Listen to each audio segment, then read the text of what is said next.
Good morning, Dennis. Good morning. Dennis, good day. Good morrow.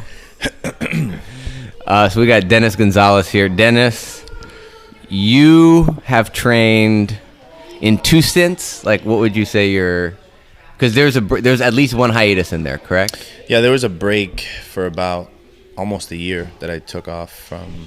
You speak as if like a year is like a long time. Like it's not. It's not too long. No. But I did take. I thought that was a MAGA hat you were wearing a second ago. Thank you for it not being one. Yeah.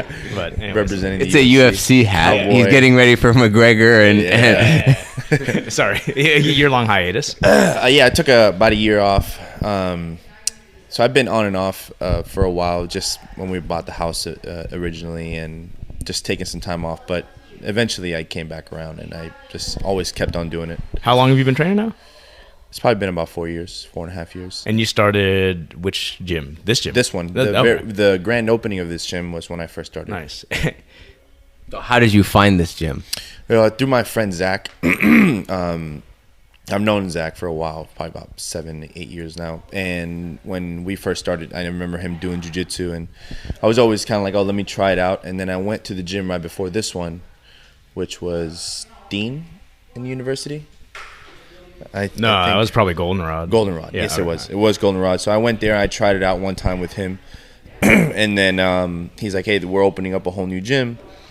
Should we, do you want to try it? I was like, sure. I tried it out for one time, and then I just signed up, and I've liked it ever since. How did you meet Zack in the first place? Because Zack is, for people who don't know, is one of Paul's black belts, and kind of universally acknowledged as the best grappling black belt, or one of the best grappling black belts that Paul's produced in Central Florida. Like, not just Paul produced in Central Florida. Yeah, I met Zack when we were lifeguards at Discovery Cove. So I was a regular lifeguard, and he was my lead at the time. And we met, and we just kind of hit it off. Suddenly I'm thinking of Stranger Things 3. Oh, yeah.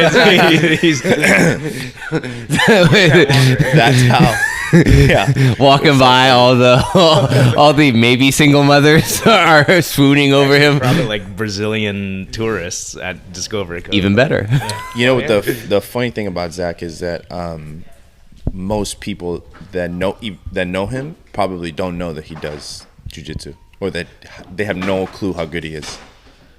Does he just not like? I mean, everybody probably knows that I'm all in on the jiu-jitsu lifestyle, Yeah. right? Like minus the outside. He doesn't walk around wearing his belt? No, he doesn't live. He doesn't live that lifestyle at all. Really? Like, No. what is? So he doesn't. Would you say though? And I don't want to talk about Zack. You're their guest, but like, does he? Is it just another thing he does, or he's just not super passionate about it? Or I think he really likes it. I don't think he doesn't have that ego, like, oh, I'm a black belt kind of thing. So he just kind of goes about it real. You wouldn't know if you can talk to him for days, talk to him for years. You probably would never know that he'd train jiu-jitsu. Really? Or that he can rip your head off if he wanted to. Yeah. That's the main thing. So. that's it. That's really interesting. Yeah. He's also just a very soft-spoken guy in general. Like, yeah. So. There's a Coach Zack. Coach Zack. Professor Zack. Professor Zack. He's like, no. Coach Zack here. So when you joined, what programs did you have? You always been into? Because you're a blue belt now, right? Yep.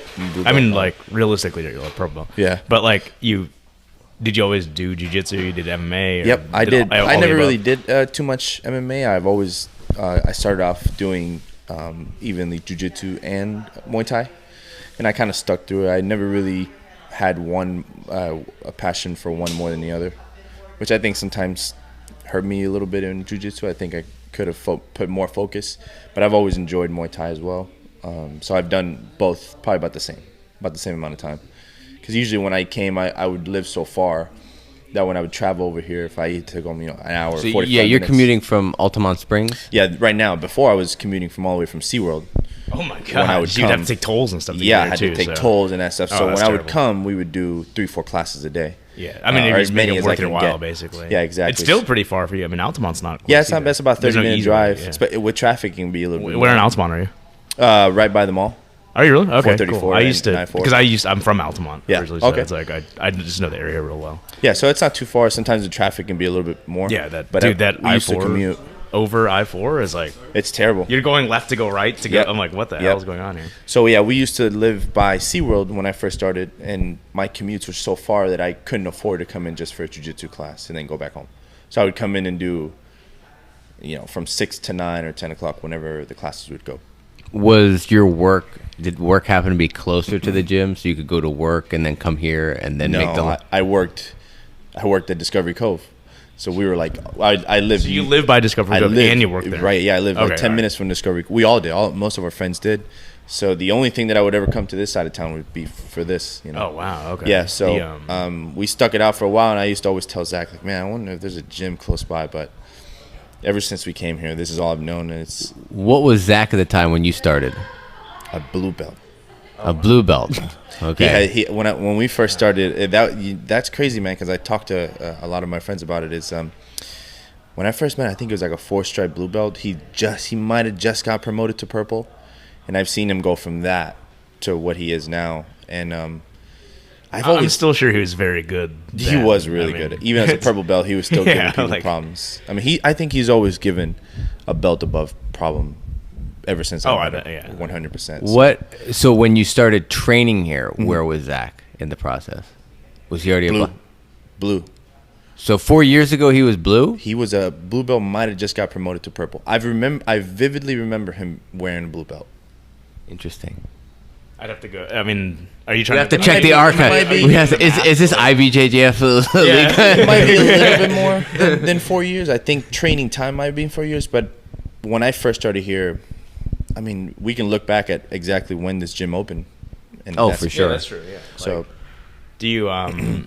So you're all. I've noticed you've been checking in more. You've been hitting the mats a little bit more here. You're more consistent now. Recently, I think I started maybe 4 or 5 months ago, where I was just like, you know what, because I was gone for a while, and I would pop in and out every weekend, once in a blue moon, and then I've something about this place always attracted me. Just let me come back and continue this, because I've always liked it. I've always liked the challenge. I think my perspective on why I do it has changed a little bit over time. Oh, why? How's it changed? So when I first started, I think it was more of like, okay, I'm gonna try and be the best white belt or the best blue belt, and it was just more of even within me, I was always like trying to be competitive about it.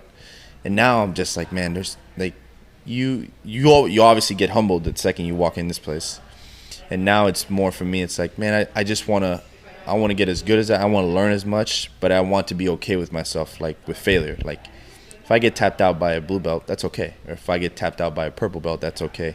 So I think my perspective of it has been more of like a laid back now, and just like really learning and trying to explain what I'm doing or go through the motions of that, instead of just, I'm just going to try and smash this guy. And if this guy beats me, I'm going to take it personal and go home. Fucking, that sucks. That kind of thing. So now it's more of like I'm just going to come in, I'm going to put in the time on the mats, and eventually that will show. So how do you, knowing that, how do you go into your roles? Like when we're doing live sparring, like what's your attitude when you get on the mat?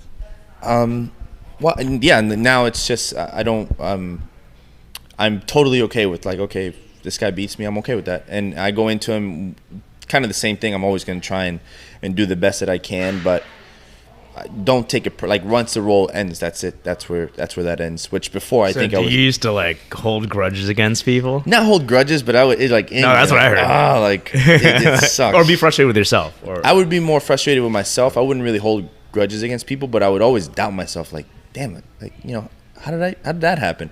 And now I guess after doing it a while, you can, like, people are different. People are going to have different strengths. Everybody, even if you are the same belt, that doesn't necessarily mean you're the same skill level. So I've come to terms with that a little bit more as time goes on.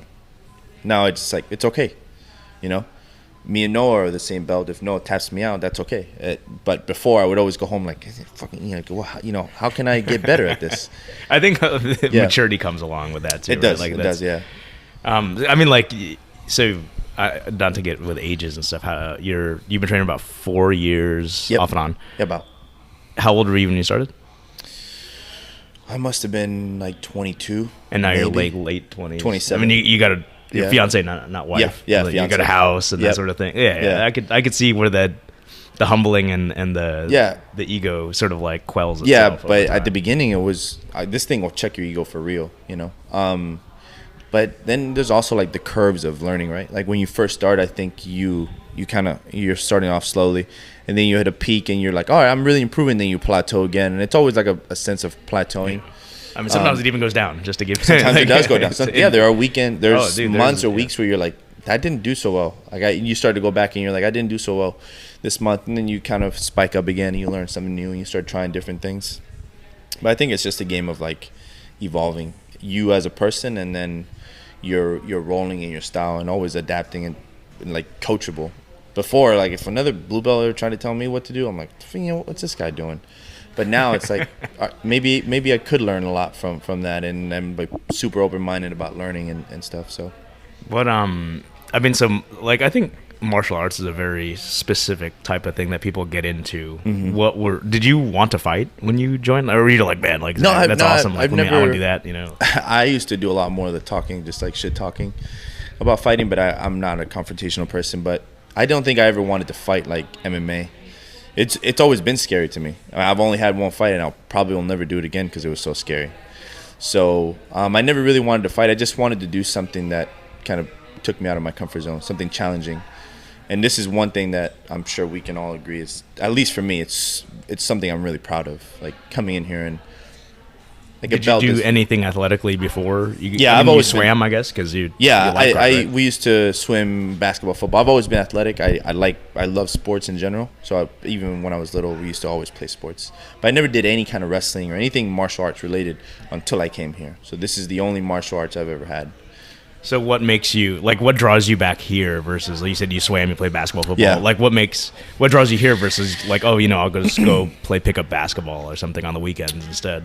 Yeah, that's a good question. Well, first, the atmosphere in the gym, like the people. You know, a lot of my friends now are coming here, and I think it's just there's something about jiu-jitsu that only you can be held accountable for it, versus in a pickup game or something else, like other people can be held accountable, or you can sort of, this is something that you come in and you work and you're in complete control of what happens, and you're in complete control of getting better and learning new things. So that's kind of, unless you're old Zack, then you're not in control. Yeah, then he controls you. He controls your fate. Then he's like, today I'm going to then Ezekiel you have no show control. Yeah.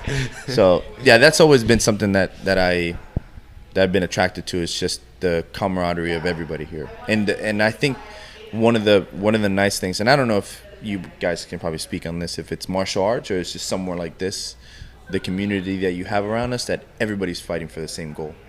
Everybody's trying to get better. Everybody's coming out here. And at the end of the day, we're doing this instead of being at home. Right now you can be sleeping or God knows what. You know? I mean, I think it's a little bit of both. I think this kind of discipline is more likely to attract similar-minded people. Yeah. But you still need to have the group of people and their personalities and their qualities and their traits to create the atmosphere that makes anyone want to come back and participate with that group. You know what I mean? Do you guys think it starts at the top and then it kind of trickles down? This is a Chris question. That's an interesting question too, actually. I mean, I think we all train for different reasons, but what keeps us here is the same reason. Right? Like, for example, if somebody, like some chucklehead comes in and they don't fit the vibe of the tribe, but they still want to do jiu-jitsu, they'll find another jiu-jitsu gym that fits them better, right? Yeah, I agree. You know, like I agree. It's not the jiu-jitsu that keeps them here. Generally, it's the community, like you said. Yeah. But, like, I think it's like they're interdependent of one another. I think so too. Or no, independent of one another. Yeah. Yeah, I think that, like you say, if people come in and if you don't fit the mold of the people around, or you don't like the style, you just go somewhere else. I also think that in a community, there's always going to be, like, for lack of a better term, pillars of the community. So obviously, in this case, you know, Paul is going to attract and not attract students because of his personality. Yeah. So you're already maybe removing some people because they might not get along with Paul, and then the people that do get along will come. But I think that there are people, mostly probably because they're regular, like they train regularly, but I think there are people that kind of represent like pillars of the community, where it's like they will start to then increase the likelihood of other people joining because they get a good vibe from these people that are here regularly, you know? Yeah. So And then I've noticed that when people leave, so it's like I always use it when JB left, like I felt that because I felt like he was a pillar of our community here in a way. You felt the loss? Yes, I felt like we took a hit, so to speak. You know, we had a good player on our team, not because he's an unbelievable grappler, but because he's the complete package. Yeah, and he sort of like motivated people in a certain way and there's demanding respect and commanding respect. He just commanded respect, and he was a likable person, and that sort of thing. And we definitely felt a loss. Like you feel that, right? Sometimes 100%. When you have people around and he instills a certain drive in you too. Like his level of motivation like helped motivate others. You know, like that sort of thing. I didn't really get the chance to talk to him as much. A couple of times that we did, and just like super smart dude. Oh man, like it's incredibly smart. Like just so many rabbit holes. Yeah. It was probably more 90% non-jiu-jitsu talk with him and me than it was actual jiu-jitsu talk. You know. I think sometimes like when you have people like that, they attract a certain individuals too. And like you say, like people who train will go outside and they'll attract other people to them. I had a good example. Just a buddy of mine, I've known him for a while.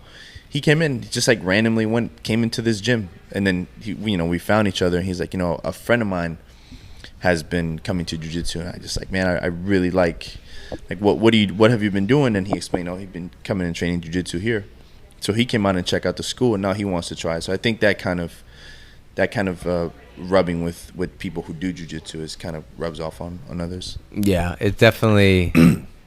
I don't know. It just, and I'm not discounting the people that train once a week or twice a week that are white belts that are maybe casual. Yeah. But it's just everyone kind of brings something to the table.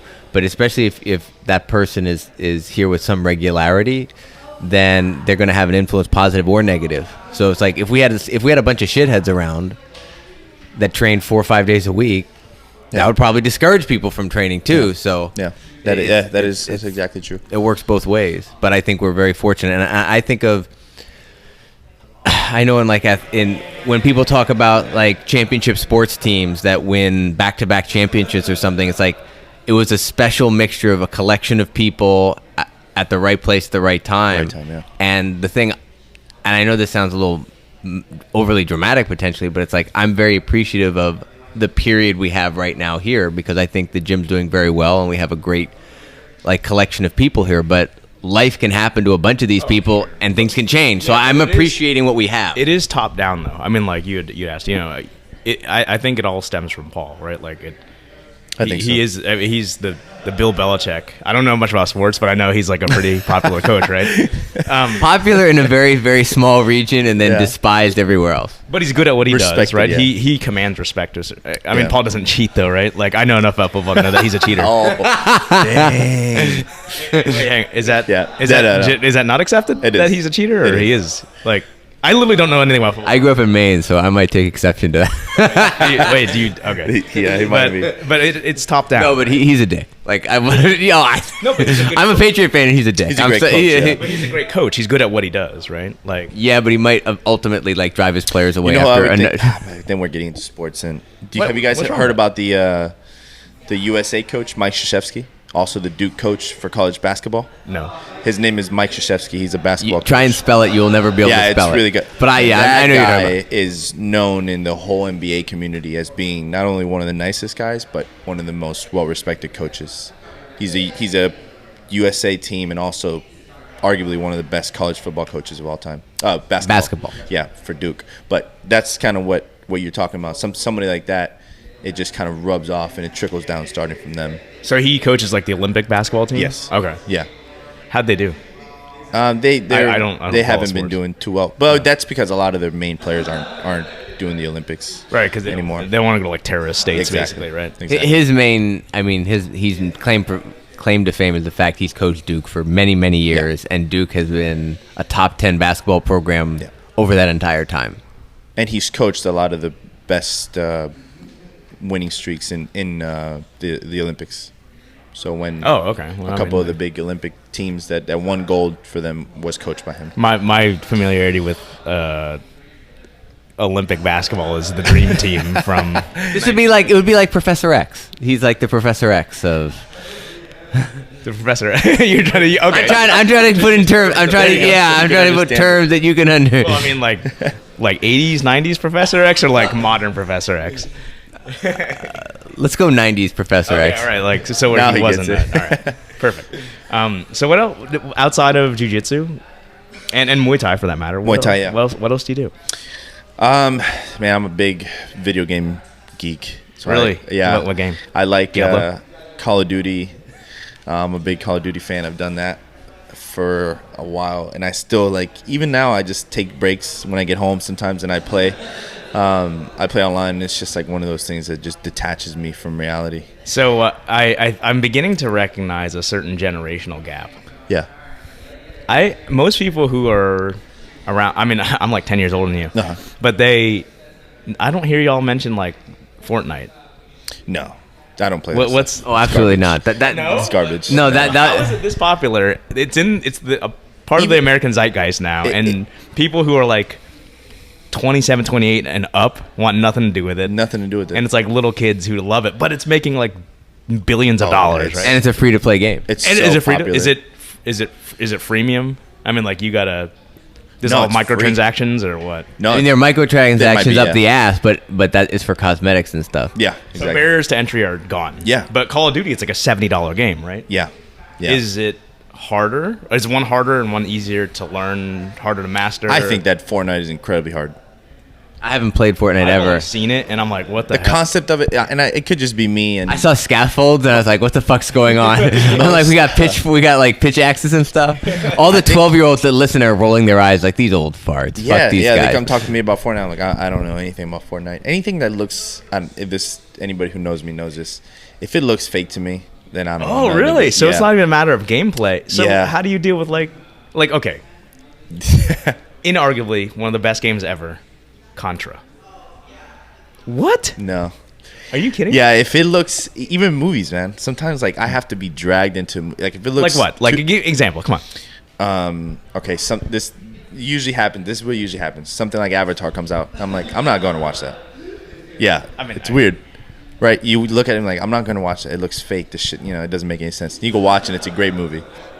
If it looks a little, and it's weird, man. I know most of my friends tell So me. you're into like 1917, but not like Endgame. Yeah. Like if it looks sci-fi with dragons and stuff, I've never played a game that has anything like that.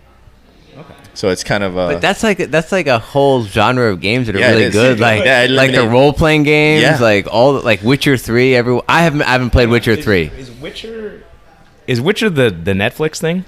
I know Yes. the game. Yes. I remember because Witcher was like, I think it was supposed to be Resident Evil or something like that, but it became The Witcher instead. Or am I thinking of something else? I think you're confusing two things. The Witcher is actually a Polish book series that a Polish publisher made into a video game called The Witcher, which came out it was basically like it was a Neverwinter Nights. It was like a Dungeons and Dragons game. Which is the game where you like the dude's got a sword and he's like slashing the hell out of him, like knocks him in the air and pulls out two guns and shoots the shit out of him.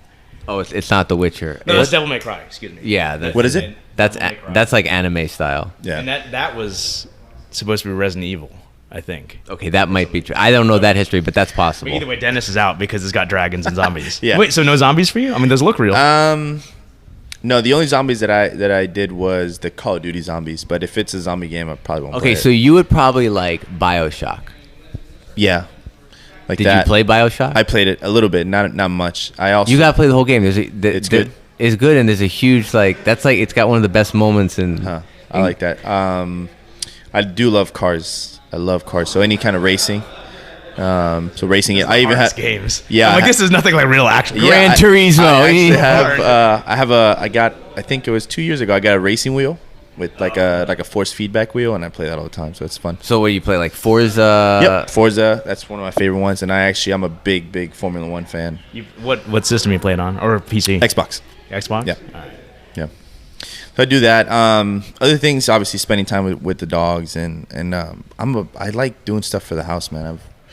It sounds super old, but You are yeah. so old man right Yeah, now. man, I so hate doing stuff for my house. I love it. Like even Wait till your fucking water heater breaks. yeah, that stuff stresses me out, but it's that's probably one of the things that might go next. let me tell you. But I really that is not enjoy. fun. We did. I just built a bed, and my dad always bunch of wood to the house because he works near. Built a bit. Oh, so that picture you posted, you made that by hand? I built it from scratch. I went to Home Depot, grabbed a couple. I had spare wood at the house, so I spent a whole weekend and just build that whole thing up. So was the entire frame or just the headboard? Everything. So the headboard and then the whole entire bed frame was all built. You have like a saw and all that stuff? Yeah, we have I have a workbench in the garage, so I do that over the weekends. So this old house. Like, I love it. Yeah, old Yankee workshop. I think like YouTube is the greatest thing that's come out in a long time. So no formal training. No, I just learned by looking at videos. How much did you fuck stuff up along the way?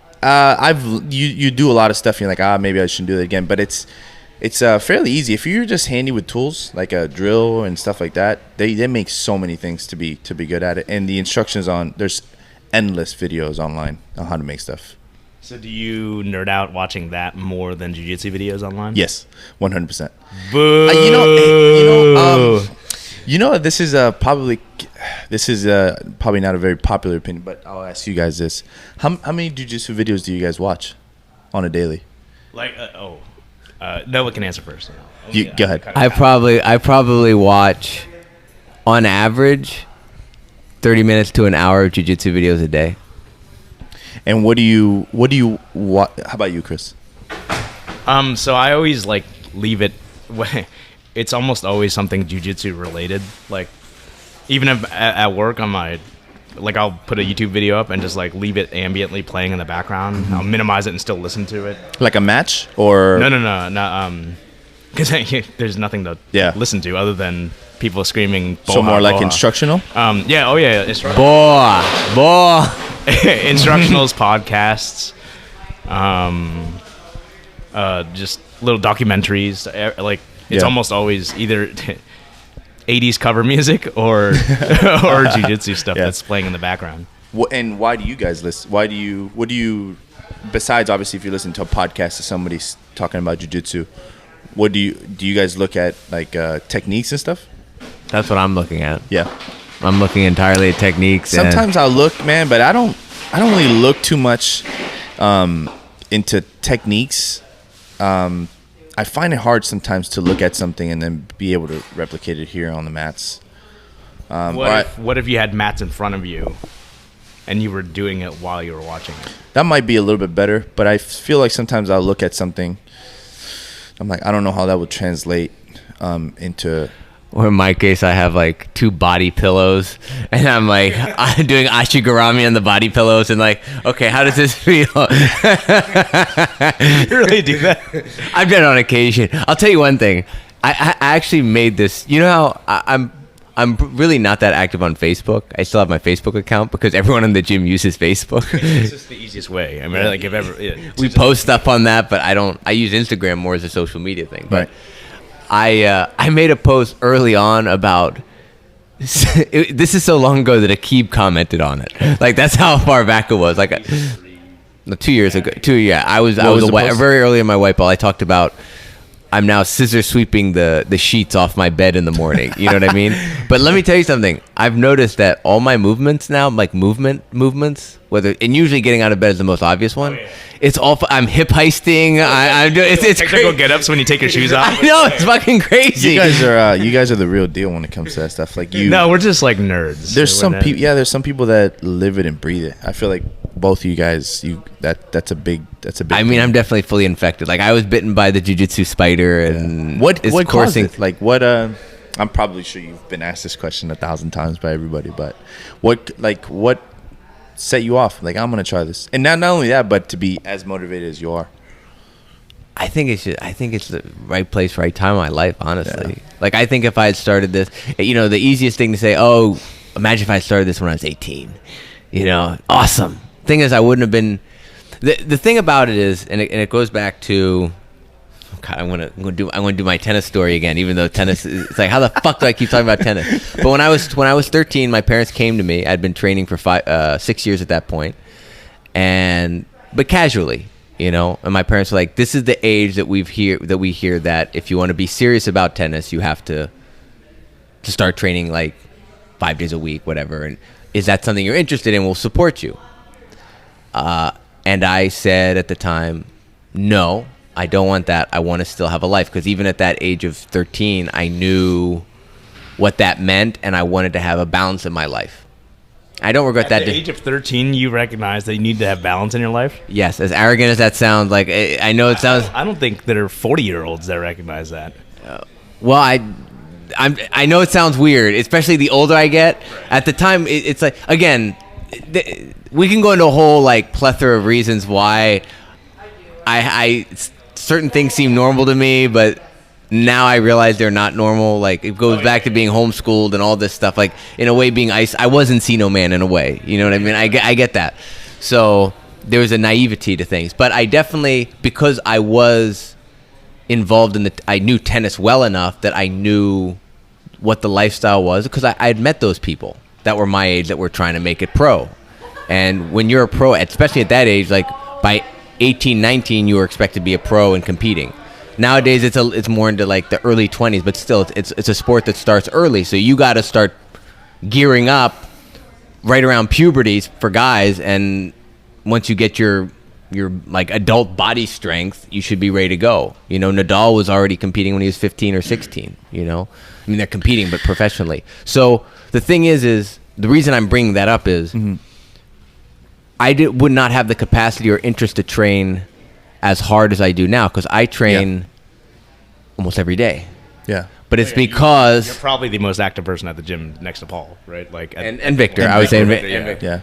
And that's because I had a balanced childhood. I went to college. I got to do stuff like live abroad. I got to have a job that I enjoyed. Like, I got to have a bunch of experiences and enjoy, quote, my youth, so to speak, my 20s.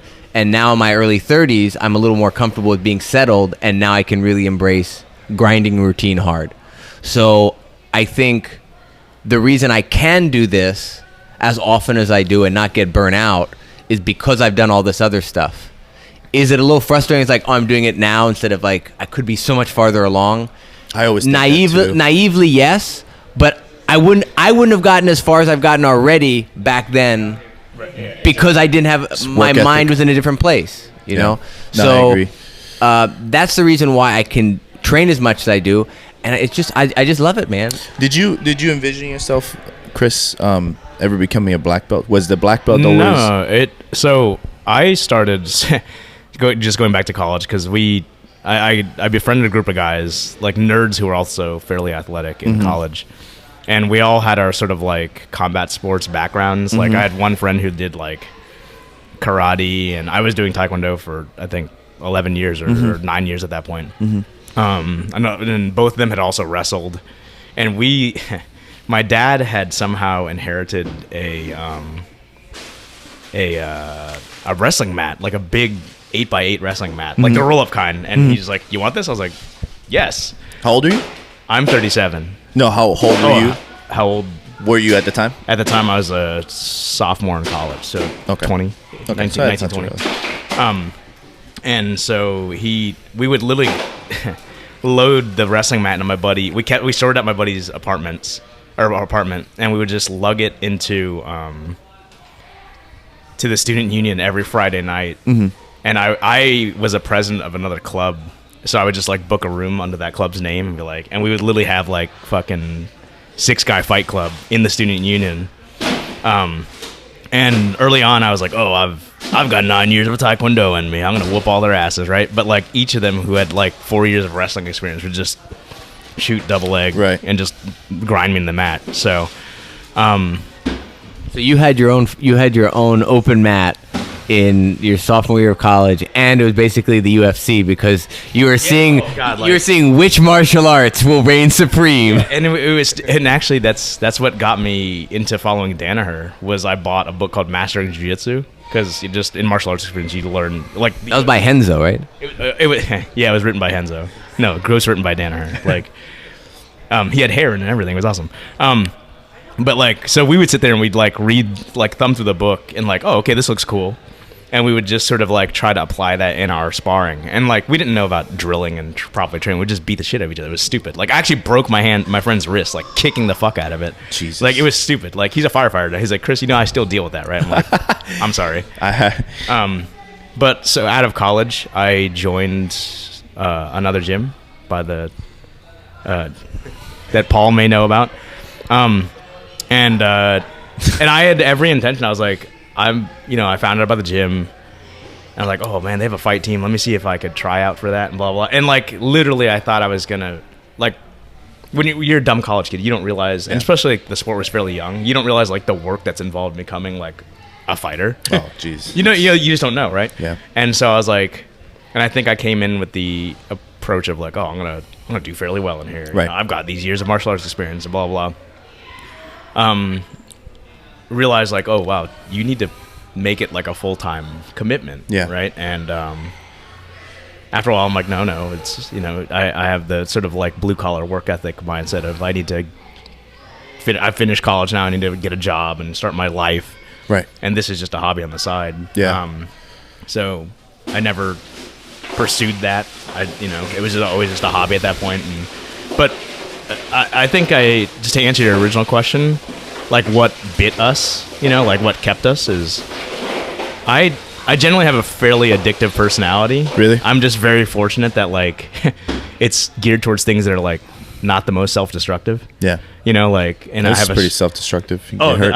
I mean, in long run, Yeah, my yeah. joints will suffer. But I think of all the things that I've gained from doing it, and it's the least self-destructive thing I could have gotten into. Yeah, I think the main for me, humbling. This is like crazy humbling. Oh, it's the Anybody best, who has an ego, you bring them in here and they'll get their ego checked for sure. And if you don't learn that, then you don't belong here. Yeah. You'll You'll find your way out, Yeah. or it'll weed you out. Or it'll weed you out. At some point. But so what bit you ultimately? Like, because you trained, right? Like, and you said you had. I assume you had a desire to actually fight, because otherwise you wouldn't have done it.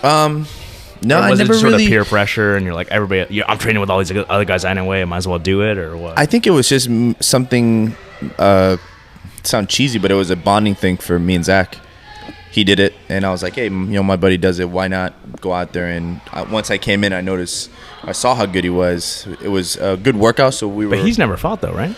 He has never fought, no. Oh, so you actually took the leap, and he didn't. Yeah, I did. Interesting. He said he was more nervous for that than he was for any of his matches. He was more nervous for you doing Yeah, it? Really? Yeah, he was a nervous wreck. I don't. You guys probably know about this story, but he put my headgear on backwards. I did not know that. Yeah, we were in the back, and they called my name, and he was like real nervous. And I'm like, hey man, can you get my headgear? Because I have my gloves on. And he puts the headgear on, and the back of the headgear was like covering my eyes. And I said, hey man, that's not the way it goes. So he had to turn it around because he was so nervous. But yeah, I think it was definitely a cool thing that I wanted to bond and work out, mainly just like added to the routine of working out. So you only know him by way of working with him. You weren't friends before in high school and nothing like that? No. Zack moved here from West Palm when he was in high school. After that, he moved over here and started college here, but we didn't know each other. So we met after he had been here maybe for 3 or 4 years. Are you a local boy? No, I grew up down in Miami, and then I started high school here in Orlando. Where'd you go to school? Freedom High School. That's down by like that SeaWorld area. Okay. Where did you guys? You from here? Yeah, well, I mean, I was born in California, raised here. So I Okay. went to Lake Brantley High School. So Okay, so yeah, more in this Altamont, side. yeah. Down south. Oh yeah, that is pretty close. Yeah, oh yeah, Nice. that's super close. Probably. Isn't there like a show about Asians that grew up in Orlando? Yeah, so it's called Fresh Off the Boat.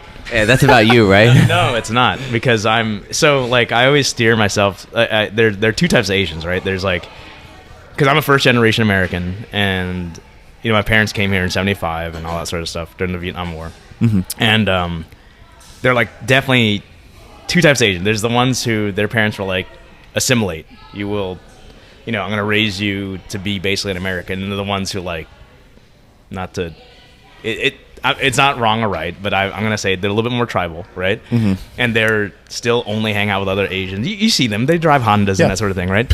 But so that's the thing about that show is it's a guy who, I think he owns like a restaurant chain or something here. He went to like, he's in the Bay Lake area, so it's like, or Bay Hill area. It's based off an actual person. Yeah. They wrote a book, I think. Wait, is this a show? Where is it? It's a show on like ABC called. Really? Yeah. And Asians who grew up in Orlando? well, they're not in Orlando in the show, but I think they are. Oh, are they really? I want to say they That's are. so crazy. I don't know, But it's definitely not Orlando. Like I remember watching it, like, Well, I mean, it could be like skyscrapers and stuff. Or yeah. I film somewhere else. But I've been told many times, like, oh, Chris, you need to watch a show. Like you would. I'm like, Yeah. no, because you're telling me that, Yeah. I'm not going to watch it because because you're classifying me as some sort of like just like how people say like, oh, Yes. Chris, you like comic books, you should read, or you should watch what is that, Big Bang Theory? Yeah. They're like, oh, you should watch that, you like it. I'm like, No. like This is another thing. Probably not popular, but any show that's overhyped, I will not watch. oh yeah, that's dude, what was the Any show that gets a little bit of attention. And Game of Thrones? People are. Yeah, I've never watched a single episode. dude, I'm with you, man. Yeah, I don't. So I do mean, you not watch it because it's got dragons, or do you not watch it? I don't because- watch. Okay, I don't even know what. Yeah, probably I don't watch it because of that, but because it's so overhyped, and if I'm already a couple seasons behind, I'm not gonna do it, and the hype just gets to me, and it's like a weird thing that I have. Like, if too many people are talking about it, I'm out. I don't want to watch it. Just to tie a bow on this, fresh off the boat, the fictional story. We agree that there's the guy did come to Orlando, like it's a real person. It's based off a book, but Wow. the actual show involves a relocation from Chinatown in Washington D.C. to Orlando, Florida, to open a cowboy-themed steakhouse. That's funny. I mean, that sounds very Cowboy-themed Orlando. steakhouse? That sounds like iDrive. Yeah, exactly. It sounds like a very Orlando thing, like a restaurant that requires a shtick and like some foreigners running it, right? Like how much more Orlando do you want? Yeah, that's very Orlando. So changing gears slightly. Today is promotions day for the youth. Children's. The children. Chillin'. So it's children's promotion. So if you hear any commotion, which I'm sure you do to some degree in the background, that's the kids' promotion. Hey, it's not people hitting tie pads. So. No. However, on the topic of promotions, what are your thoughts on promotions, Dennis? So like Nice what? segue, by the way. Okay, like what? In what sense? I could. Well, I'm just gonna say, what are promotions to you? Is it important to get the stripe? Is it important to get the belt? The whole ceremony of it. Just what are your general thoughts? And the reason I bring this up is you're on the inaugural podcast. You On the very first one. stepped in. You stepped in. We're waiting for a a while to little get bit, you yeah. back on. Yeah. So. Yeah. And you definitely came off just in those few minutes as very thoughtful. Obviously, you're a nice guy. As Yeah. Chris always says, like, you're a super nice guy. Yeah, Thank like, you. incredibly. Thank And you're very, very, very thoughtful, very Danaher-ish. Like, I know. We were a little blown away by how much Quite thought frankly, you were putting into we don't know stuff. you all that well. Yeah, I like stuff like that, like promotions and stuff. I mean, yeah, we come in here and we train, but my thoughts on promotions. I think they're a nice token for us who put in the work. And I take, like I said, there's a few things that I'm very proud of. It's obviously my family, my fiance, my animals, and then right after that would probably be jiu-jitsu. And I think that promotions is a good way for us to be recognized for the work that we put in. At least to me, every single one of those stripes signifies me coming in and putting in the work. And even just something as a small stripe may not mean much to others, but at least for me, it's something that's represents the hard work that we put in. Me coming into the mats and getting better and putting in the time. And I think it's good. I think it's definitely a way that that it shows a good link between you and your coach, that he's seen you progress, you've progressed, you've come in and put the time in. I think it's good for everybody to be recognized for the same thing. I think one of the best things about promotions is that everybody's happy for each other. Yeah, It's not one of those things where like I didn't get a stripe today or I didn't that. It's more like everybody is being recognized. And I at least for me, man, when you got your black belt, I was super happy and thank you. You know, it was something that I see you come in, I see you put in the time, and it's good to be recognized in front of your peers. But at the end of the day, I think it's also something that we know who's coming in and who's putting in the work. And Yeah. As long as we all do it. Everybody knows where. Exactly. Yeah. You know, and everybody knows that. But I think promotions is a good way to recognize us for the hard work. I enjoy it because it keeps me focused. I mean, I got one more to go. I got two more to go. And I think that mainly the main thing that attracted me about jiu-jitsu was, besides every other sport, I was going back to the question you asked me before, was I'm not a physical specimen. I've never been I've always been on the smaller side. So basketball to me was never something I would ever dream of. I'm not gonna be able to play. I may be able to do it recreationally, but I can't play basketball. I can't football. I'm not a big guy. But I thought always jiu-jitsu was like, maybe the end goal is something that I can do it. If I put in the right amount of time and I stick with it, I may one day be able to be a black belt. Even if it doesn't happen, it's something that I can see happening. I think that's what keeps me, focused. And the promotions aspect of it is something that will keep me in track, keep me focused. You know what I mean? Like, I got 2 more stripes to go, and I know that I put in the work these past couple of months or years or whatever the case may be, and it'll continue to evolve into something that the end goal is something that's doable. I mean, not to say like, if he can do it, I can do it, but there's a lot of people who have stuck through it and that have bigger hurdles than I have in their life that have accomplished a black belt. Why can't I? Whether that'll happen or not, I don't know. I mean, I'd hope that one day that would be a great achievement to accomplish, but promotions to me keep me focused. I think that's the main thing. How have within your jiu-jitsu journey, where have you seen, I mean, you're 4 years into it now. Yeah. Have you seen your own game evolve? Have you tried to focus on different things along the way? This is a good topic.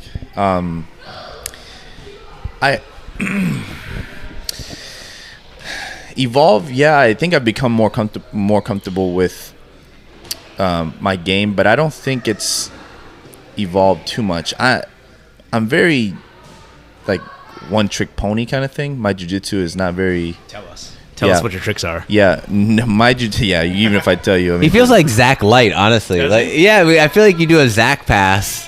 And then I was like, oh, this feels like Zack. Yeah, except it doesn't quite feel as overwhelming, but it does. Yeah, I'm not a very fancy. I kind of have maybe 2 or 3 moves in the bag, and I try to get to them. I try to do them as well, and just continue to polish them up. Or even sometimes, like, if they're coming, I might still be able to get it. I'm always a big believer in that versus learning a bunch of stuff and then having them be okay. I think I got that from Zack. He used to always say, I only have a couple moves, and even if I try to do other stuff, I'll always go back to those moves. And I think that stuck with me, and I was like, okay, I'm just going to... At first, it was more feeling out, right? So I was feeling out, like, what am I good at? What can I do well, and what kind of puts me in a bad position? And once I started to figure that out, I just kind of started polishing. So I have that kind of bull pass where I pin the legs, and I'll just do that repeatedly until I get it, that kind of move. So I wish that is one thing that I'm looking forward to as we come in and get better is I got to really start opening up the book and learning leg locks and learning other passes and learning how to, that kind of stuff. But for some reason, I always, like, if shit hits the fan and I get in a bad position, I'll always go back to what I know. Like, even something as simple as a scissor sweep, I'll just go back to it. Well, everyone does that. Yeah. But 10 a.m. leg lock drilling class, Sundays. I'd love to. I think it's something it's huge. I mean, the jiu-jitsu community now is huge. And you can tell when you put some people will start to panic a little bit when you get into a bad situation because it's not something that we're used to. It's also not really the style that I've learned or I've developed, but it's definitely, it's something that you can always use to your advantage. But I don't think my jiu-jitsu game is that well-rounded. I don't have a very big arsenal of weapons. I mean, I'm only a blue belt, so I don't have that much to begin with. Do you have a guard that you'll favor? I usually just, from half guard, I feel confident. If I get there, I can usually work really well, or even like just like guard passing in general. I've been trying to be a little bit more aggressive as trying to get on top and trying to pass, versus back then I was just trying to play off my back a lot and trying to look for sweeps. But sometimes you get going with a bigger dude and it takes a lot out of me to sweep, and then when I do, it's like, all right, now I don't have that much energy, so I'm trying to push the pace a little bit more and be a little bit more aggressive in that style. So I think that's changed over the past couple of months. Me trying to push for attacking and passing versus just trying to lay back and then trying to sweep. You know what's interesting is I haven't heard you once mention that you train for self-defense. Has that ever been a concern for you, or is this you've always just sort of viewed jiu-jitsu and MMA and Muay Thai as an athletic endeavor? No, I think that's I think I always keep that in the back of my mind. Like, what would happen if I'm always like thinking that, you know, like how prepared would I be if something was to ever happen outside of this controlled environment. I think it always keeps in the back of my mind, and that's mainly one of the best things that I just keep on coming. But you also, I mean, like, you don't strike me as a bro who's going to be out and, like, you know. No, I don't look. That's another thing, man. Like, I think a big part of it's like avoidance. Right? Yeah, like even before I train, if some shit went down, I'd probably try and stick my nose in it. Now I'm like, I'm out of here. I'm not, you know, I don't want no part of it. Yeah, I really don't. I'll walk away. I don't have, because it's not, you know, what am I going to do? Oh, I train jiu-jitsu. So but if Paul got into a scrap, we all jump in. Yeah. The entire gym, with pitchforks. Yeah, but I think self-defense is a big part of it. And I did a lot of these. And I think Paul said it. We were talking about this on the first one. Like how good people are, and I think a lot of people give each other a lot more credit than they do. Because you come here and you see it, and you're like, oh, that was easy, you know. Oh, you mean you give the stranger, the untrained person on the street too much credit? Yes, I think so too. I think that it's one of those things where everybody thinks they know until they actually come try it, and then it just doesn't turn out as easy or as simple as you know. And people always I mean, we have a couple of buddies that are big clowns, and they always, every time they get a chance, they want to roll. And I always tell them, like, if you've never trained a day in your life, and I'm only a blue belt. If you've never trained a day in your life, only a blue belt though, like I think you guys shortchange yourselves a lot. Like, no, I just think there's a big gap between me and somebody who's like an advanced brown belt. No, I don't think so. I think there is. I think a person who's an advanced level blue belt, even early purple belt, there's not much difference in knowledge of technique. It's mostly timing at that point between like a high level blue belt to purple this always fascinates me, right? So let's say you have two people who are the same body size, and one person is a purple or brown and one person is a blue belt. What makes that person get to certain positions easier? And it's like, I think it's a very subtle movement, and I look at it and I'm like, I see what he's doing, you try to do it, and it never turns out the same. Is that repetition? I think it's repetition. I think it's like timing, like knowing timing, right? Like literally timing. I mean, like there's a, it's like we talk about how like some things work for one person. You know, I know the original sort of like escapes, for example, I'll use myself as an example. Mm-hmm. Like the sort of modern escapes where you try to control like the head, side, arm, and mm-hmm. like shoulder to block the crossface. Yeah. For the life of me, I cannot do. I cannot do it. Like to try to keep somebody's upper body from walking down on me. Like to me, I always default to shrimping. Really? And whether or not it's for guard retention, whether mm-hmm. or not it's right. A repetition thing, I just haven't practiced it enough because I've gotten that many more reps in of the actual hip escape. Yeah. It works better for me. And whether or not that's predicated on my personality, my physical attributes, or just pure, as you put it, like reps and timing, yeah. I don't know, you know. It's something maybe I'll just sort of have to focus on, you know, because for the life of me, I cannot, when somebody starts smashing that shoulder in my face and I can get both hands on their shoulder to push them off and right. shrimp away, I cannot make that technique work for some reason. You rely on shrimping more than than actually keeping them. Yeah, it just, that's what works for me. I think it's my hip flexibility. I don't know. Yeah. So. And then that's all I live off is the frame. Yeah, exactly. Right? Is the bicep frame. I think that's a way modern thing. That's been maybe we did learn it, but especially like keeping that lock in the bicep and keeping them from going behind your head. That's I can thank 2018 Paul Rodriguez for that, not 2008 Paul Rodriguez. Still, make my frame, I just keep my hand and push and shrimp. You know, like that's still what I do. Maybe it is a different wave.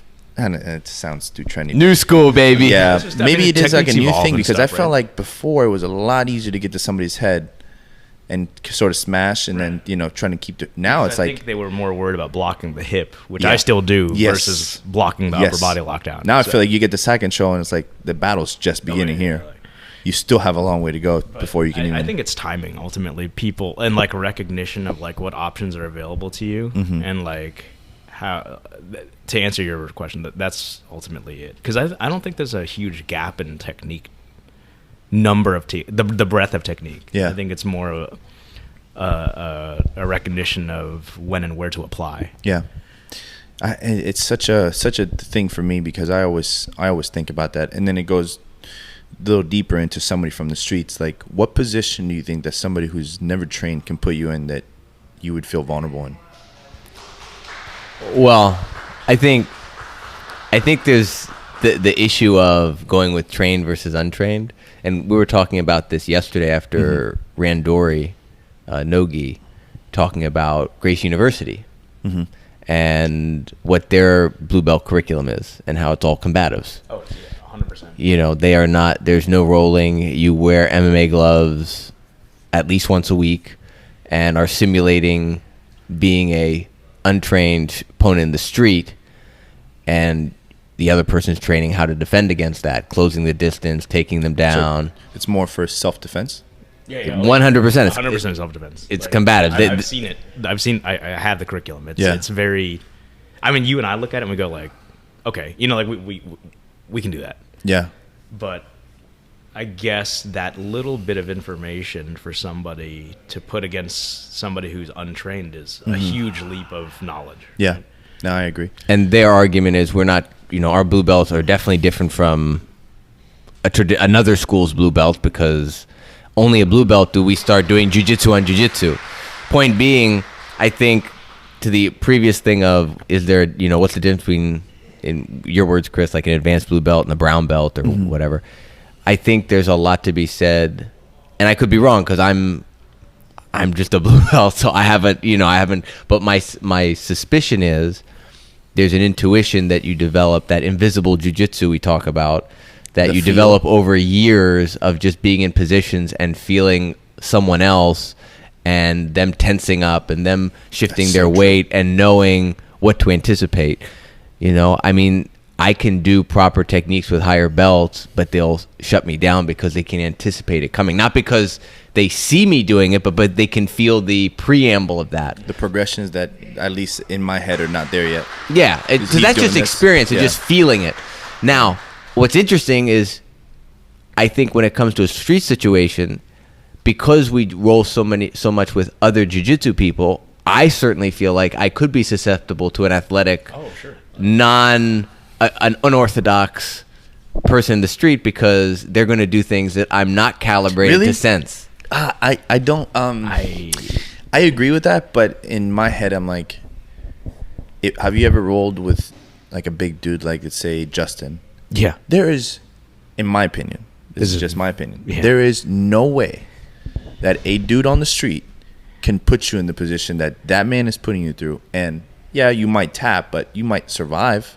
You mean on a strength standpoint? Yeah, on strength. Yeah, just like technique. Like, what can that person do that you wouldn't? I'm not saying you'd beat the shit out of him, but could you survive enough to get away? I think there's no way that somebody. I mean, unless this dude is just somebody like me, it's just an absolute bull and just rips my head clean off. I don't think I would ever be in a position where I'm in real danger. Yeah, right now. Justin's definitely the exception to the rule. Yeah, I mean, he's a. I can dude. tell you from reasonable experience, I guess, right? Like, and this is contradicting what I talked about in our first podcast about my sort of like lack of confidence when it comes to my ability to defend myself.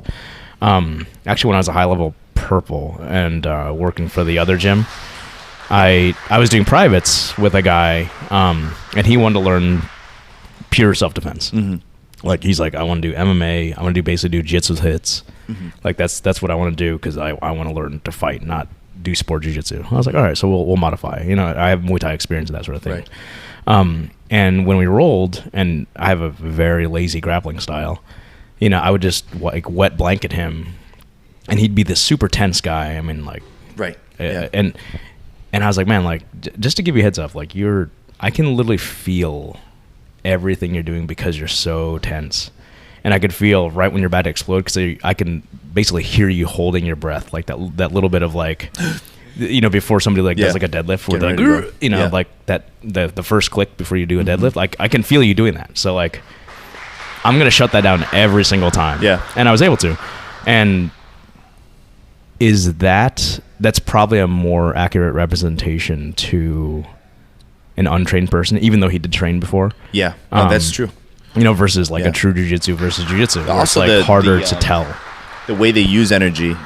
Sure. I'm needless. I'm 100 times better in just that aspect of knowing where to put the energy into. Yeah. Like back then, you just put the energy in. You're putting it into nothing really. Yeah, bridging a billion times for no reason. And then all of a sudden you're gassed. So even if you do bump me off, then what? I think I'm a very like kind of slow, grindy. I don't like to explode too much unless I get to certain places. But I think it's like one of those things where you become more aware of who you're rolling with and how to preserve your energy for certain situations. That was the biggest learning for me is, okay, maybe I don't need to spaz out all the time. And if I do spaz out, am I getting to places because I'm just stronger than somebody? It's not a lot of the times I am, or am I getting to places because of technique? So you've done all of the arts, right? Like jiu-jitsu, Muay Thai, MMA, Nogi. Why do you... We always tend to gravitate towards talk about jiu-jitsu. Yeah. Do you have equal, lesser, more passion for jiu-jitsu versus other stuff? Yeah, maybe a little bit more, just because I think it's got so much to learn. I don't think you ever stop learning. You probably don't stop learning in Muay Thai as well. But I think that it's such a cool art. For me, it's probably is the best art that I can think of, because it's so practical, and I gravitate. Just the learning curve is so wide. So you can be a blue belt or you can be smashing people, but then you have all of the knowledge and the different techniques, and then you start to go into, can you teach those techniques? Can you tell somebody how to do it? I think there's a lot of people I'm more of a doer, not so much a shower. I don't really, if you ask me like, can you show me this sweep? I might be able to show you, but I feel things more than like, what did you just do there? I don't know. I just felt like this would be a good thing. So I think that is one of the main things that I'm going to focus on this year is learning stuff to be able to teach it back, or not teach a lower belt, but am I able, if you ask me on the spot, how do you do this? Are you able to be like, this is how you do it? I think that's the main thing that I'm going to focus on this year is being able to recite things back to people and actually do it versus just feeling it on the mat. You know what I mean? How did you get the nickname D-Money? I just gave it to myself. Did you really? Yeah, literally right before the fight. Maybe that is a MAGA hat you're wearing. Yeah, man. It's so funny because I used to call Zack Z-Money just back in the day, goofing off. And then one day they were like, do you have a nickname for the fight right before we started? And they're like, you have to get a nickname. And I was like, all right, I'm D-Money. And they just started calling me that. It's funny. Do you walk out throwing dollar bills? No, I walked out with a shirt that said D-Money on it. Did you really? Yeah. Oh, I've seen the shirt. Oh, yeah. We went on a ski trip together. He busted it out. It was D dash and then the money, the dollar sign. Yeah, it was great. That was probably one of the most nerve-wracking experiences I've ever had. How much? So we heard Sahibi's story about how often he was training and whatnot, and leading up to his MMA fight. How often were you training? What were you training? And how long leading up to that were you training? And this was a Muay Thai fight, right? Muay Thai fight, yeah. So I did a lot of. I was training maybe 4 days a week, and I would come in to probably three classes a day. I was really training. Of all Muay Thai? Or just I would do Muay Thai like bag and two? pad. Okay. They would also do like MMA. Back then we used to have the MMA curriculum with Caroline, which we would do like with the big heavy dummies and stuff, and just ground and pound, that kind of stuff. It was like a conditioning class. Yeah, like a conditioning. So I was doing a lot of that. I think my biggest fear was my skill. This dude might outskill me, but one thing I did not want to do is I did not want to gas in the fight. I was really afraid of that. And then I trained maybe 3 months before is when they told me they had a fight here, and I was like, "Do you want to go?" And I was like, "Sure, I'll try it." I didn't really know what I was getting into. I was like, "Yeah, sure, I'll do it. Why not? It's just gonna be a fight here." And Who presented this to you? I think it was Paul. Because Bobby came over and he said, "Hey, we have these fights lined up or whatnot, and then do you want to try it?" And Paul's like, "Yeah, you should try it." And I was like, "Okay, I'll try it." And then I didn't really know what was going. I thought it was just gonna be like a thing, like over the weekend or whatever. And then it started to build up. Like, this is a real fight. You have to weigh in. And the posters came out. The posters came out, and I'm like, this is real. For this? Yeah, they had like a bout or whatever, like a little bout. What was the venue? Here, right there. In that cage. It was in the gym. And so was this the one where, like, because the place had an alcohol license at the time, like they were serving liquor and it was just out of control? I don't remember. Like fights breaking out. He was too focused on the fight, man. I don't know. He was too focused on the headgear that's backwards so he couldn't see. That whole mat back there, those were all seats. Oh, wow. They had you guys fought in the cage. Yeah, we fought right here back in the old cage. Because I remember when the old elevated cage. Yes, that's that where I fought. Traded for. So yes, so I did that, man. Shout out to Wanaconda, who's definitely not listening. He might be. And then I think once I realized what I was getting into, then became really nervous. And that day of, or like day of, you're like, oh man, like what am I doing? The month leading up to it. Really? Once they said, "Oh, you have an opponent," and then it became real. Like, but did you train more ravenously then, or were you just like at that point sort of? I was training really like hard for conditioning. I just really wanted to get my conditioning in shape, and then we did a couple, and then this is terrible. I think the week before, or maybe a week and a half, we did a practice sparring session here, and they threw like 3 people at me. We did 3 rounds, and they threw a fresh person in. That's terrible. And I got my ass lit up, and I was confidence boosting. Yep, exactly what it was. I walked out and I said, "This can be bad. This might be really bad." And then it really started to set doubt into my head, like I might get killed in there. But the day of was, it was terrible. I thought the whole way I won't eat anything. I'll make sure I'm in weight, and then I'll just go eat right after weigh-ins, because the weigh-ins were early in the morning. I went to eat, and I couldn't get a bite into my stomach. It was so nerve-wracking. So do you feel like, it's funny because like, you watch a show like The Ultimate Fighter or something like that, and you see when people are prepping for a fight, like the sort of like, not ceremony, but sort of like the minutia that's involved with like the actual not fight, like walking to the cage, psyching yourself up. Do you think that's a skill that could be taught to competitors that would actually help them reduce the amount of stress, their anxiety, that you had experienced, like, because you basically were training and just hop right into it? Yeah, right? Yeah, like, I just trained. Is that something that people are ill prepared for the first couple competitions? I don't know, man. Unless you're just some kind of a breed of person that doesn't feel that. It was terrible.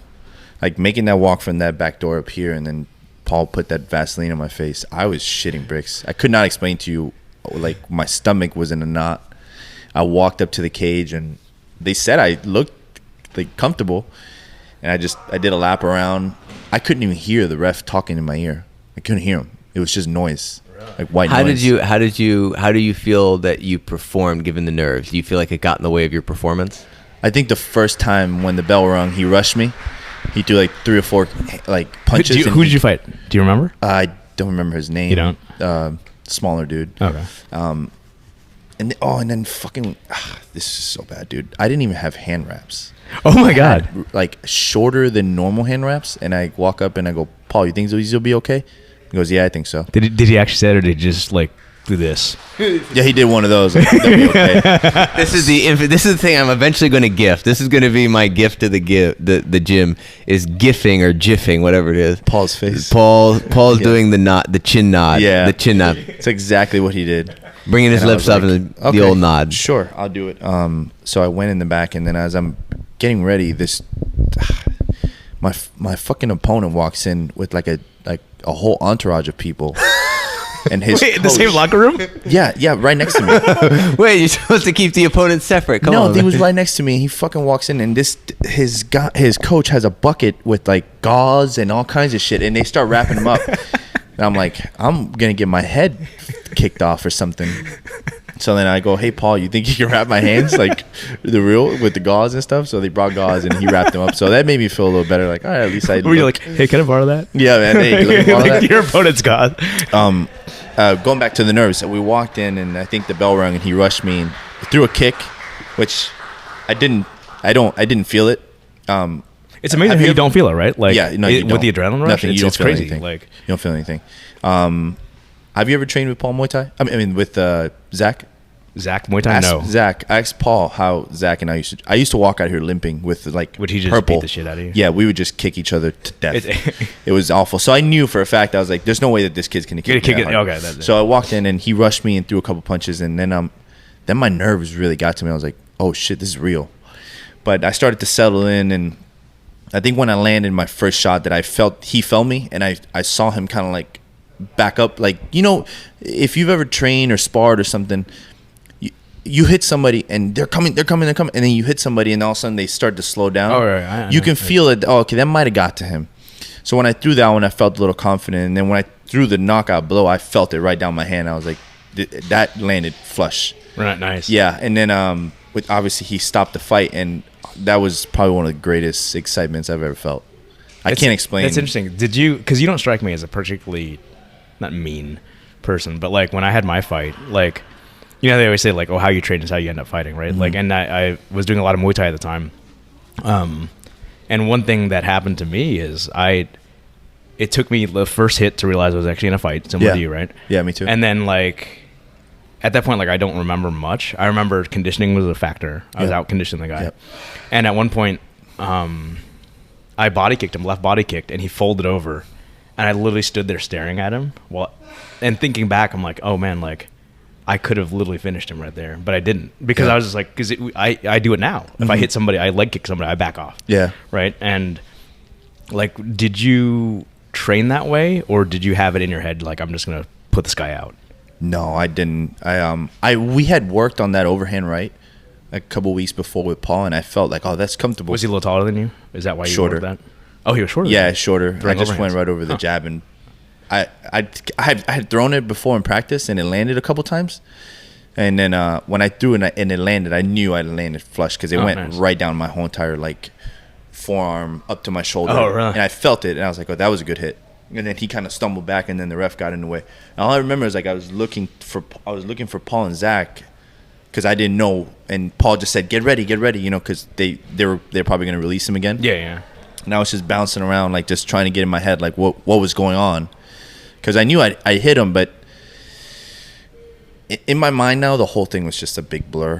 I don't. There's no video? There is, yeah. I have video. I'll show you guys after. Oh yeah. Man, like. But it was just a big blur, and I just imagine him celebrating like Chuck Liddell. You know what? It's just like it was so cool, man. The feeling that you get when you win something like that it's something you can't really explain. Well, it's relief. Yeah, it's exactly relief. That's what it is. It's like relief. all the tension in my body. It's just a big just left. Yeah, it's a big relief. It is really cool. And then but I think the reason why I wouldn't do it again was the nerves beforehand.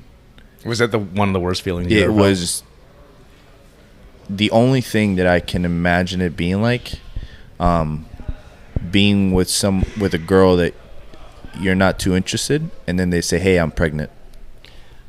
It's funny. It's really funny because I was actually thinking that would be a terrible feeling.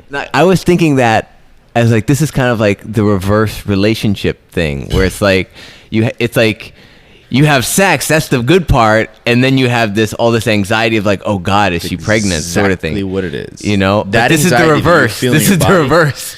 I don't ever want to go through that again. Man, thinking you get a girl pregnant?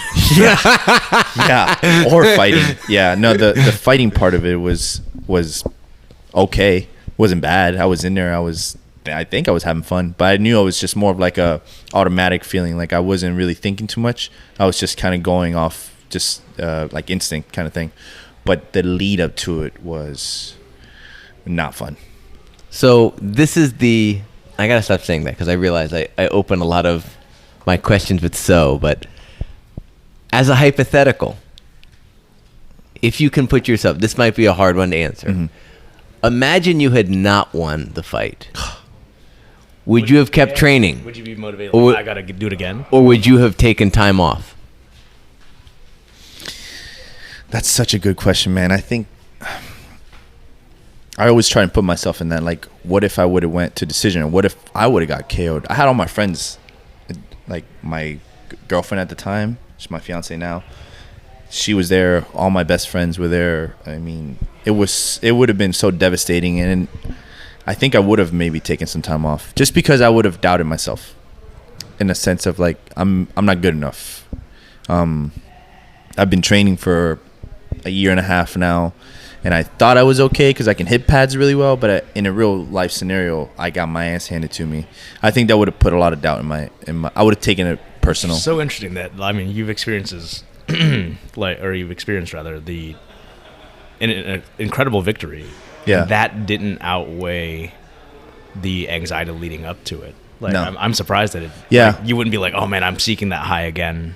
Yeah, and it was a really good feeling. It was one of the best feelings. But thinking about it now, it's like I don't like anxiety. I don't like feeling that knot in my stomach. I don't think anyone likes anxiety. Maybe people. I think people deal with it better than others. I'm not very good at it. I don't. Even Paul used to tell me all the time, whatever you're feeling, he's feeling the same thing. That didn't come from me at all. I didn't find comfort in that. Do you believe it though? I mean, like that's the thing. I'm like, sure. Did you believe it? Like, yeah. No, I think I do believe it, it. But it's hard to get it through your head. I'm like, he's okay. He's feeling okay. I'm the one who's feeling like this. And it was just hard to overcome that in my head. It's funny because all these stories have a common thread to me, which is you're waiting and then you get hit and then it comes on. Oh, but I'm wondering, what about it from your opponent's perspective? It's like, aren't they waiting to get hit, but somehow they hit you first and then you hit back and then then it got real. Like I threw a probing shot. That's the thing is because in the essence of my fight, which I lost. Did you take time off? No, I was, and that's the thing is like a big part of it was I approached it as a sparring match, which that was mistake number one, right? Mm-hmm. But that's the point. I think I stopped doing a lot of Muay Thai because I realized I didn't like hurting people. Yeah. That's literally why I stopped, and I kind of more spearheaded going into Jiu-Jitsu. Yeah. But it's. I'm not really sure how to answer that question. Like, maybe that is a common denominator that, like, and I didn't have a camp necessarily. I was training myself because I was an instructor at Longwood with I had my group of guys that I have to tell you about did Paul ever tell you about the smoker we had between Longwood and Orlando? I've heard rumblings of this, but we need to have an episode dedicated to that. Man, that'd be great. all the guys who I coached are still training over there too. But either way, that was a lot of fun. Are you taking credit for their lifelong love of jiu-jitsu? No, I'm taking credit for the lifelong love of Muay Thai. Oh, these are Muay Thai guys. Oh, okay. Are you guys like? Have you ever competed, Chris? In jiu-jitsu, never. Never. I mean, I've had one Muay Thai fight. Have you? I did one tournament I did a tap cancer out as a 4-stripe white belt. Are you afraid of losing? I'm incredibly afraid of losing. Me too. Like I know, and that's the ultimate show of like ego, right? Yeah. Like of self-consciousness Yeah. and insecurity. Yeah, I think I even like sometimes when we do sparring here in Muay Thai, I get a little anxious for that, just because it's like you want to do good, but the anxiety of like, I think the fear of failure is something that's pretty powerful, at least for me. So Could be. that's an interesting thing, right? When I spar Muay Thai, I feel less anxiety than grappling. Really? Yeah, oh yeah. Which is weird. Like, I mean, but I enjoy jiu-jitsu more still. Yeah. And I think with Muay Thai, there's just the idea that you can, they can just hit that lucky shot, and it's like, they got you. Mm-hmm. But like kind of Paul said, there's no lucky submission, right? Like if they got that, they beat you. That is true. In my opinion. And that's why I think I have more anxiety about it, because I'm like. That applies in a street fight. But you said you have more anxiety in grappling, not in Muay Thai. No, that's what I'm saying. Like, because if I get hit, I lose, then this is like whatever, you know. Like, but I see what you're saying. If, like, I'm more worried about getting beat than lucky shotted. Like a lucky shot, anybody can land in, and you can be okay with that. Yeah. Versus so it's a justification for the loss. It has less to do with that. Because I'd be worried about taking damage. Like, Either way, I'm losing. It's either I lose by like he just hit me, versus like this guy.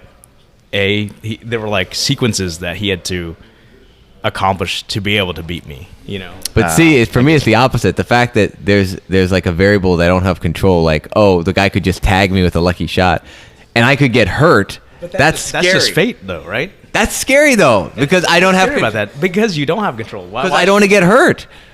What do you mean? I don't want to get hurt. I know you don't want to get hurt, but that's my ego thing, right? Like that's the ultimate insecurity is like that guy actually beat me versus he just hit me. Yeah, that's well. kind of a weird thing. Yeah. I mean, I know like when it comes to jiu-jitsu tournaments. I mean, I'm sure I do it. I've done it. I did it with the tap cancer out thing. It's like I didn't do any camp. I signed up at the very last minute. You were cornering people, right? Or you were there to just kind of support, and then everyone was doing it, and then the night before, I just signed up and didn't tell anyone. And then Chihuahua texts me the next day because somehow Chihuahua, he's like, "Bro, I see your name on the list, bro." Were you guys? You weren't in the same. Wait, so you've never competed in jiu-jitsu, or never? You never? Really? No. Is it because of nerves, or yeah? So probably. That's great. That's interesting to me. That you would be more likely to sign up for a Muay Thai fight than not do jiu-jitsu. I think I signed up for a Muay Thai fight because I didn't know what to expect. Okay. Yeah, it sounds like this is just like, yeah, come on, why don't you do a fight? And you're like, oh, okay, this will be kind of like sparring with somebody else that I don't know, and then suddenly it was blew up into this something is a bigger. real event. Like there's gonna be there's gonna be refs, and you're gonna need to weigh in the day before, and then by that time. I'm not gonna back out. There, he got you. See, Paul, he got me. Paul got you, man. But no, I'm really glad I did it. Yeah. It's something that very few people will ever experience, or maybe a lot of people. But I think it's something that it was cool. I think very few people ever experience. Yeah, will ever experience those kind of nerves, and only half of them will experience the euphoria of victory. That is true. Yeah. No, I'll always go down undefeated because I'm not fighting again. Hey, they don't want to know. They don't need to know it's want to know. They just need to know I've never lost. Sanctioned? Huh? Was it IKF? I think so. Yeah. Probably. All right. Yeah. It was. Yeah, it was definitely one of the most nerve-wracking things I've ever done. It was not fun. I enjoyed the victory. I enjoyed the whole process of it. Now in hindsight, but while you're in there, it was terrible. So any we're 3 weeks into the new year. Yeah. Right. Almost 3 weeks rather. Any resolutions that you made? Can stick out the year training. Okay. That's something how is that going so far? Good. I mean, this is gonna be my 4th day this week, and I'll continue to come at least 4th day this week. Yep. That's that's pretty consistent. I did Monday, Tuesday, and then Thursday, and then today's my 4th one. So, do you have any issues with motivation when it comes to training? No, it sounds stupid. Everybody has time issues, but for me, it's more time. If I had a way of coming and not getting my personal life involved, I would come every day if I could. But it's sometimes like time, and also I know all about that. Yeah, I want to be able to do this, but I think I've come to terms that this helps me out in my in my regular life. It keeps me in shape. It keeps me motivated. It keeps me my head clear. It relieves a lot of stress. So I think doing this just helps me out in my regular life versus sometimes when you don't have this and you just kind of go home and you do your regular stuff, you can lose track of like discipline. I think this keeps me very disciplined, and I really enjoy. It's something I really enjoy. Give that to you though? What's up? Does Call of Duty give you that sort of like? Call of Duty releases any kind of anger that I have built up. I let it out because if you've ever heard a Call of Duty match, I go crazy. I go bananas. Really? So yeah, it's like an out of body experience. Noob Master 69. Yeah, I literally just go insane on anybody. In a lobby, I'm like the loudest one. I curse a lot. Oh my! I just let it all out. It's I bad. could see it. Like, because you're you're pretty low key, man. Yeah, Like, I'm can chill with most things, but with that, it's like an out of body. I don't know what gets into me, but when I die, is that your flow state? Is just screaming into a headset? Yeah. Well, ask anybody. Ask Zack today when he comes in. It's bad. I go bananas. Yeah, I go bananas. Funny. For some reason, it's like one of those things that I like it because when I'm done, it's like, oh, okay, I got it all out. I don't want to see this version of you grappling with me. This is scary. Yeah, no, it's. He's like screaming at you. No. Like, yeah, but I find a lot of good in that. For me, I use it as more of like a tool. I'm just gonna go in there, play for a little while, and it just releases like this anxiety. Or how many hours a day or a week? Let's say do you a week? do? No more than 4 or 5 hours. Oh, The whole week. That's not that much. No, I get on for about an hour and a half, do a couple matches, scream a little bit, and then I just go to bed. Does your fiance play video games? She does not. She doesn't do. Crazy thing between us is we're so alike at our core, but so different in likes. We don't like the same movies. She doesn't like sports. She doesn't like fighting. She doesn't like cars. She doesn't like any of that stuff. But yet we come together at our core values, which is like our animals and our beliefs and stuff. But she doesn't like any of the stuff that I like. Have you talked to her about doing jiu-jitsu or Muay Thai? She tried it once. She tried Muay Thai once. Oh, she actually really? Okay. Yeah, she did. But she tried it back when everybody was all in one class. So you can have Brian. So we're gonna have to have a wives and girlfriends and fiancés podcast. Yeah, man. Like the ones who do and the ones who don't train and stuff, and because just what it is to for find them, right? what the common denominators that are keeping them from or drawing them to doing it. Yeah, I think the time that she did it, she doesn't like confrontation. She's very soft spoken, and it also was a little bit intimidating because they did like a sparring. Three people go out on defense and then people jump in on them. And she did that with a bunch of big guys, so she was intimidated. She didn't have. Oh my god! Yeah, she didn't have. She weighs 105 pounds, and she didn't have the comfort of going to a beginner's class and having people that are beginners. So and to I be want her fair, to go back. we say the why. It's significant others. Like, first of all, shout out to Michelle Sanchez because she gave us a shout out. Oh yeah, that's right. Yeah. Hey, hi. So we appreciate and we miss you, Michelle. Michelle Sanchez. I just say Sanchez. Just moved up to Connecticut. Gotcha. Yeah. Gotcha. So she's training at Ascension Martial Arts. So shout out to them as well. But for example, her boyfriend, longtime boyfriend Axel, he would be another guy to ask, how come you don't train? Yeah. I mean, yeah. It's not a. I just want to be clear here. It has nothing to do with.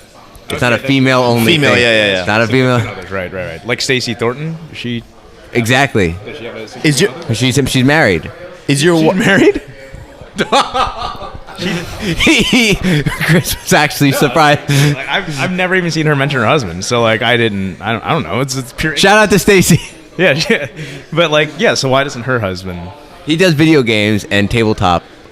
He's into that kind of thing. Oh man, that shit. Go gaming is fine. My best friend does D&D every Saturday, so So she actually has a great story. I really should have her tell her origin story in jiu-jitsu, but I will give like kind of a teaser to it. She basically did jiu-jitsu as a dare with a male coworker, I believe. I believe it was a coworker, but a male friend. And she was like, you have to do silks and I'll try jiu-jitsu. And she tried jiu-jitsu and stuck with it. He never tried silks and reneged on the belt. So, really? Dude, boo! I know, ultimate boo. How many dogs do you have? 2. 2? What are there? We have a big Doberman Pinscher and a pit bull. Both and rescued. a pit bull? Yeah.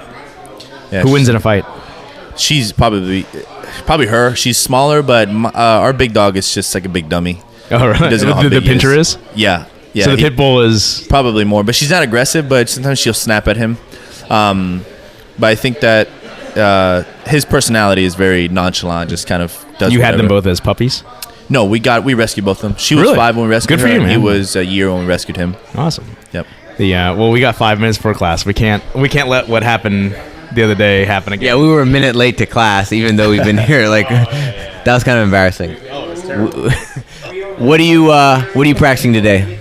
I'm gonna do bag and pad, and I'm gonna do jiu-jitsu. Try and get at least 2 classes in today. All right. What are you gonna work on in jiu-jitsu? So I can look out for I'm it. gonna work on surviving because I feel like there's a lot of really good people today. So I'm gonna try and go with the biggest guy today, Ooh. whoever that is. All right. We'll see. Let's look forward to it. Should be a good class. All right. Well, Dennis, thank you for joining us. And you're Thank you, joining us guys. for a beer after, right? Thank you. Yeah, for sure. Definitely All right. stick around. Oh, Thank you, guys.